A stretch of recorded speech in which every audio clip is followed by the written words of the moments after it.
Hello everyone. Today we are going to start our new chapter number 17, Forest, our lifeline. So let's get started. One evening, Bhojo entered the park with an elderly person. He introduced him to his friend. Professor Ahmed was a scientist working in the university. The children started playing while Professor Ahmed sat on a bench in a corner. He was tired as he had participated in the Golden Jubilee celebration of the town. After a while, the children also came and sat around him. They wanted to know about the celebration.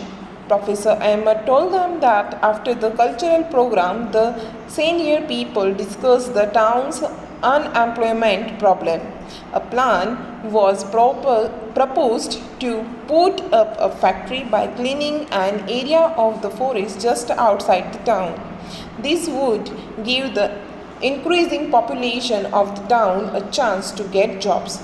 The children were very surprised when Professor Ahmed told them that many people had objected to this idea. अभी देखो यहाँ पे एक conversation चल रहा है, एक भोजो है उसके फ्रेंड्स के साथ में और जो प्रोफेसर अहमद जो कि एक साइंटिस्ट है, तो वो एक यूनिवर्सिटी में जॉब कर रहे हैं जिनका अभी एक प्रोग्राम चल रहा है कि जो अनएम्प्लॉयमेंट मतलब कि ऐसे टाउन में कि जहाँ पे जिनके पास जॉब नहीं है तो उसका एम्प्लॉयमेंट देने के लिए वो फॉरेस्ट एरिया है उसको कवर करके वहाँ पे टाउन बनाने का मतलब कि इंडस्ट्रीज़ बनाने का सोच रहे हैं क्योंकि जहाँ पे वो लोग काम कर सके, सबको एम्प्लॉयमेंट मिल सके। पर बच्चे सरप्राइज है क्योंकि बहुत से लोग हैं जो इस आइडिया को ऑब्जेक्ट कर रहे हैं मतलब कि उसके खिलाफ हैं। This is because the forest serves as green lungs and water purifying system in nature. जैसे कि हम सब जानते हैं फॉरेस्ट है तो जो एक ग्रीन लंग्स है, क्यों? क्योंकि वो हमें फ्रेश एयर प्रोवाइड करता है, ऑक्सीजन प्रोवाइड करता है और वाटर प्यूरिफाइंग सिस्टम है नेचर का। Professor Ahmed explained. The children were confused. Professor Ahmed realized that the children had not visited a forest. The children also wanted to know more about the forest, so they decided to visit it with the Professor Ahmed. कि बच्चों ने कभी forest देखा नहीं था तो professor Ahmad और children ने ये डिसाइड किया कि वो फॉरेस्ट की विज़िट करेंगे। Now moving towards to visit to a forest. One Sunday morning, the children packed a few things like a knife, a hand lens, a stick, a notebook, and walked together through a forest trail near a village. के बच्चे ने ये कुछ सामान था जिसको forest में उनको ज़रूरत पड़ती है उतना सामान लेके अपने साथ वो विलेज से फॉरेस्ट की तरफ गए।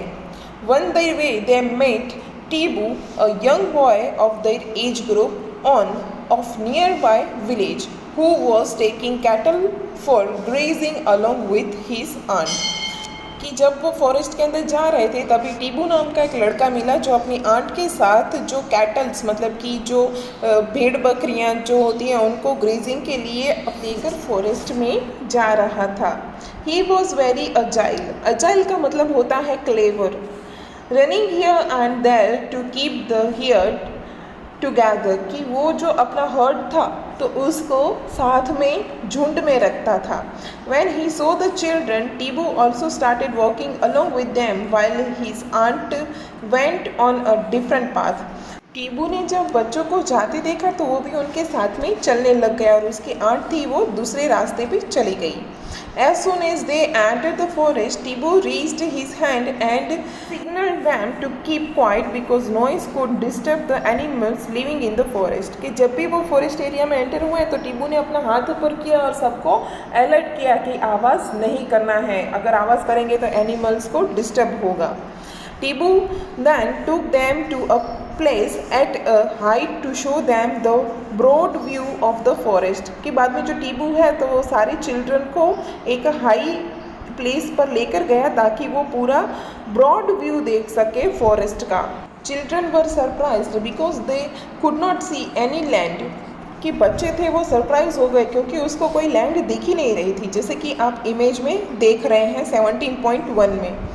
The different tree tops had formed green cover over the land कि जो ट्री टॉप्स मतलब कि जो ट्रीज़ का ऊपर का टॉप होता है तो वो डिफरेंट थे, पर उन्होंने एक ग्रीन कवर पूरा लैंड के ऊपर बना के रखा था। How ever the cover was not uniformly green, पर ये जो कवर था मतलब कि वो टोटली ग्रीन कलर का नहीं था, उसके अंदर शेडीज देखने को मिल रहे थे। The environment was peaceful and a cool breeze was blowing, कि जो एनवायरनमेंट था वो एकदम शांत था और वहाँ पे ठंडी हवाएं चल रही थी।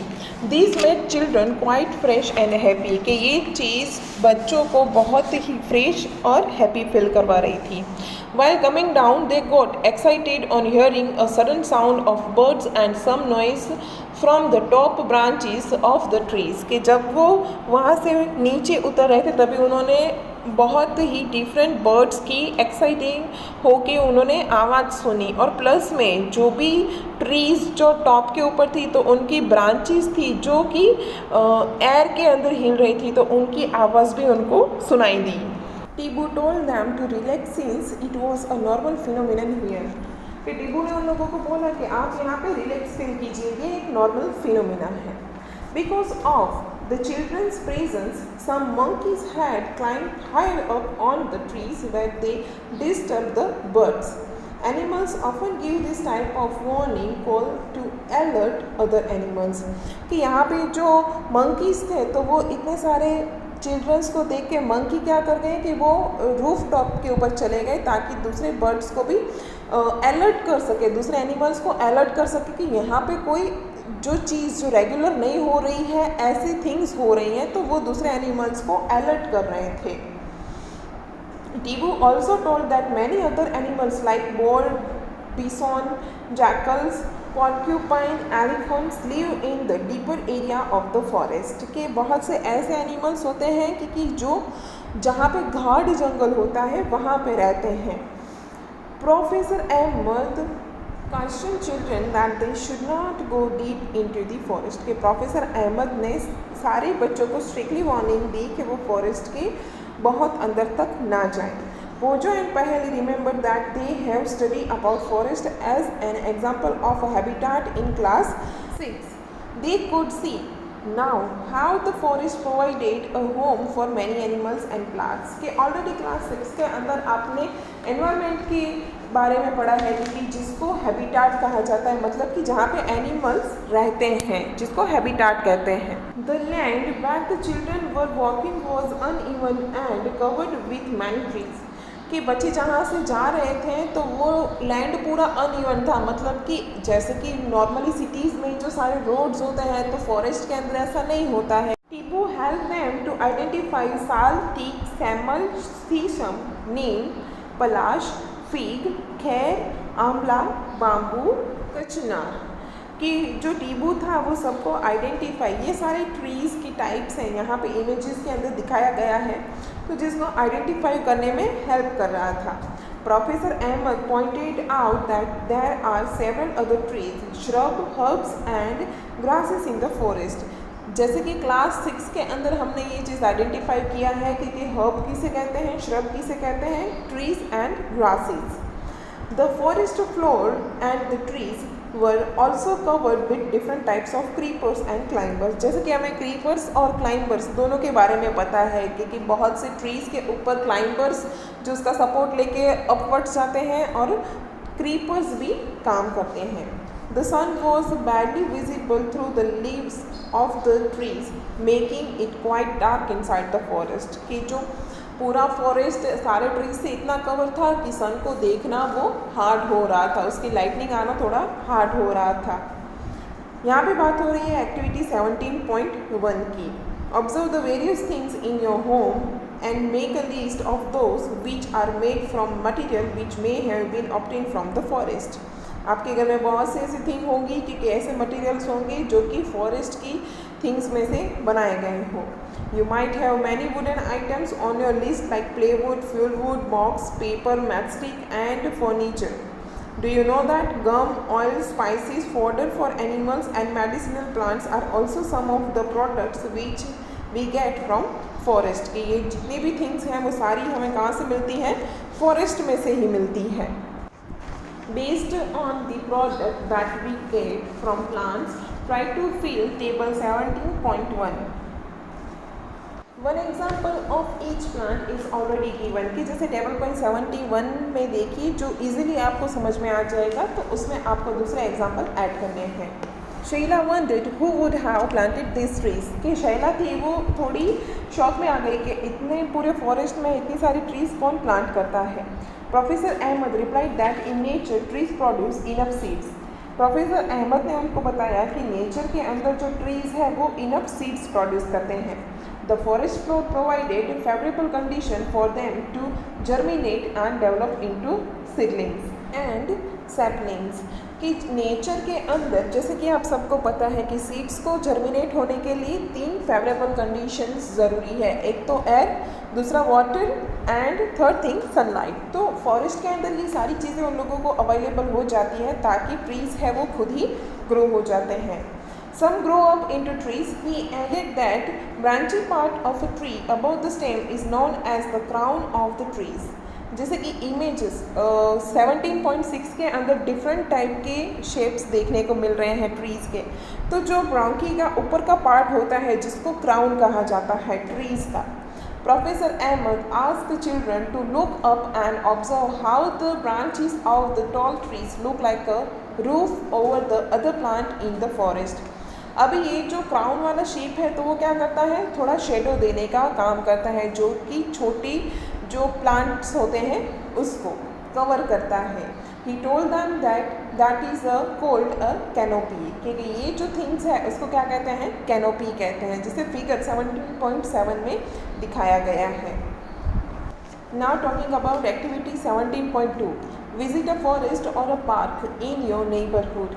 Observe the trees and try to identify them. You can take the help of some elders or books on trees. List the characteristics of the trees that you observe, such as the height, shape of leaves, crown, flowers and fruits. Also draw a crown of some trees. जैसे कि ये activity आप अपने आसपास में area में भी कर सकते हैं कि हर एक ट्रीज़ है तो आपको उसका कैरेक्टरिस्टिक्स देखना है, मतलब कि उसका शेप कैसा है, उसका कलर कैसा है, उसके लीव्स का शेप कैसा है, हाइट कितनी है, उसके अंदर कौन से फ्लावर्स आते हैं कैसे कलर के, और उसके अंदर कौन से फ्रूट्स आते हैं. Professor Ahmad pointed out that trees had crown of different shapes and size. के प्रोफेसर अहमद ने बताया कि हर एक ट्री का जो क्राउन है वो डिफरेंट शेप का और डिफरेंट टाइप्स का हो सकता है. These had created different horizontal layers in the forest. कि ये जो क्राउन है तो वो एक horizontal layer बनाते हैं फॉरेस्ट के अंदर. These are known as undestroys. कि ये जो horizontal area होता है जो एक अलग लेयर बनाता है जिसको undestroys कहा जाता है. Giant and tall trees constituted the top layer, followed by shrubs and tall grasses and herbs formed the lowest layer. कि इसके अंदर हर एक लेयर क्रिएट होता है कि जो ट्रीज है वो एक लार्ज लेयर बनाती हैं, जैसे ही श्रब हैं वो भी अलग लेयर बनाते हैं, टॉल ग्रासेस हैं वो भी उसके साथ इंक्लूड होते हैं, और हर्ब है वो एक लोएस्ट लेयर बनाते हैं. तो आज हम अपना ये टॉपिक इधर ही ख़त्म करते हैं. बाकी का टॉपिक हम नेक्स्ट वीडियो के अंदर लर्न करेंगे. Thank you.